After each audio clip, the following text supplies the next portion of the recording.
Shalom, salam sejahtera untuk kita semua. Kami dari kelompok 5 ingin mempresentasikan hasil diskusi kami. Sebelum kami mempresentasikan hasil diskusi kami mengucapkan terima kasih kepada Ibu Renita Saragi sebagai dosen pengampu kami. Di sini kami dari kelompok 5 membawakan judul tentang manajemen keuangan. Manajemen keuangan terdiri dari dua kata yang memiliki arti masing-masing disatukan menjadi satu kesatuan yang komplit. Menurut G.R. Terry, manajemen adalah suatu proses atau kerangka kerja yang melibatkan bimbingan atau pengarahan suatu kelompok orang-orang ke arah tujuan-tujuan organisasi atau maksud-maksudnya yang nyata. Beberapa definisi manajemen keuangan diberikan sebagai berikut.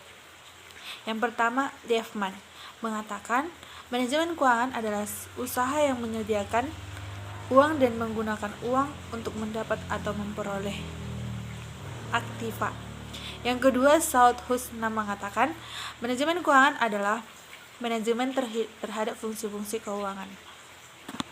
Dan yang ketiga, Grant Sternberg mengatakan, manajemen keuangan adalah how business are organized to accrete funds. How do you accrete funds? How do ask them? And how the power is business are distributed.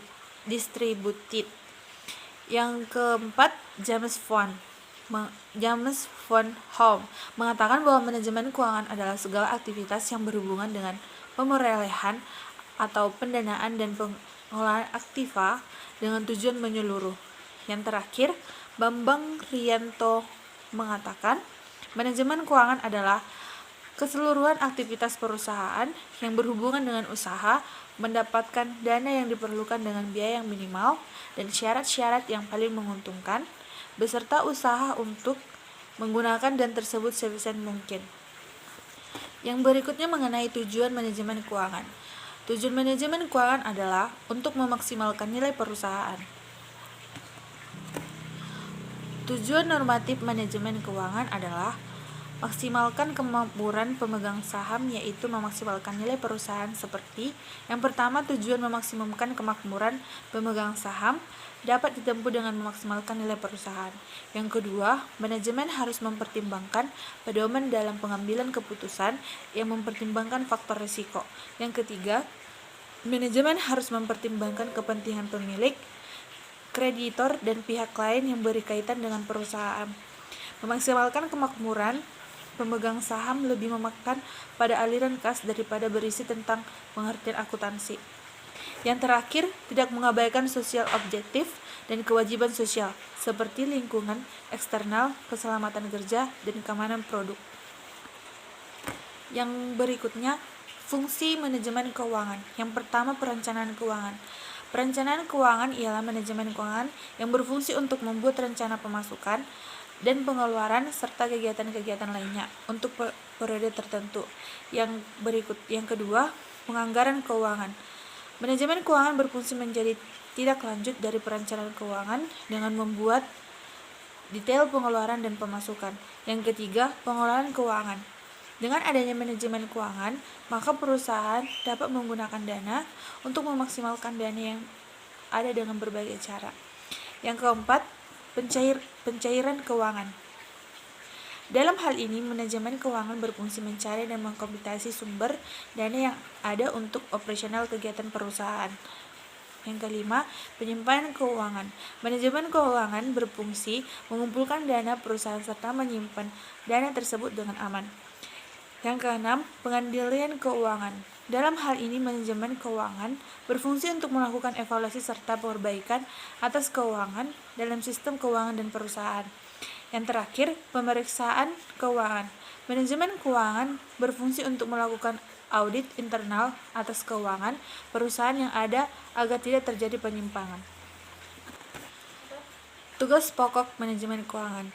Kegiatan penting lain yang harus dilakukan manajer keuangan menyangkut 4 aspek, yaitu yang pertama, dalam perencanaan dan peramalan, di mana manajer keuangan harus bekerja sama dengan para manajer lain yang ikut bertanggung jawab atas perencanaan umum perusahaan.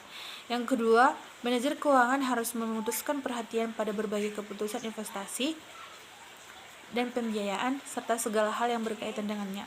Yang ketiga, manajer keuangan harus bekerja bersama dengan para manajer lain di perusahaan agar perusahaan dapat beroperasi seefisien mungkin.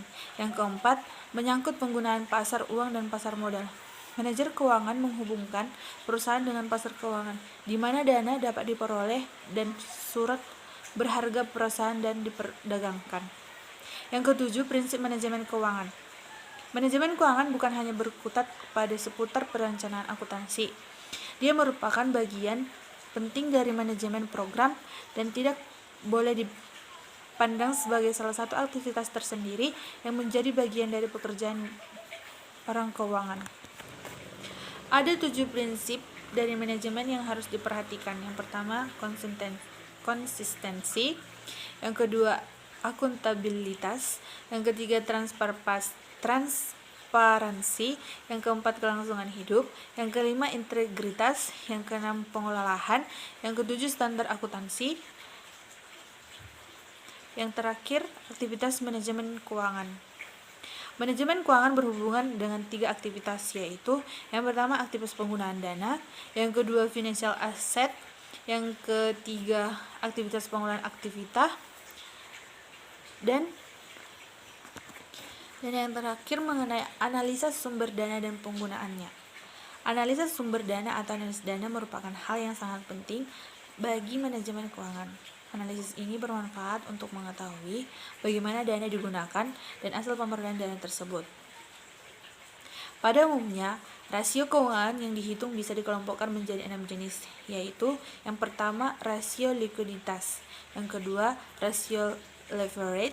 Yang ketiga, rasio aktivitas. Yang keempat, rasio profitabilitas. Yang kelima, rasio pertumbuhan. Yang keenam, rasio penilaian. Dan contoh